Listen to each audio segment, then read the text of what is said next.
Дело в том, что понятно, что у каждого из нас есть свои личные проблемы. Понятно, что у каждого из нас свои личные тревоги. И хочется их решить. Но есть все-таки проблемы общие, касаются республики, касаются нашей молодежи, касаются будущего. И мы никогда не сможем решить все наши проблемы, если будем зациклены только на своем. Потому что зацикливание человека на своих личных проблемах, оно его как бы выбивает из общественной жизни. А проблемы наши появляются не из-за конкретного чиновника, из-за конкретного соседа и так далее, а из-за того, что не работает сама система. Система не работает, потому что каждый индивидуальный человек в этой системе привык думать только о себе и лично о своих проблемах.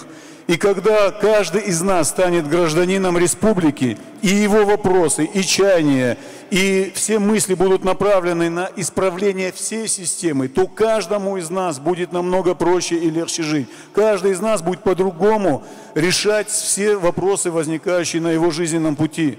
Потому что именно зацикливание нас на наших проблемах, на наших деньгах, на спирте, на водке, на наживе дало нам 2004 год.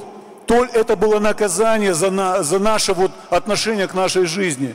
И с тех пор многие тысячи молодых людей стали задумываться над тем, а что же произошло, почему это произошло с нами. И Аланские ворота у наших соседей – это тоже следствие того, что мы перестали думать масштабно. Поэтому вопросы хочется и сейчас, и в будущем услышать совершенно другие.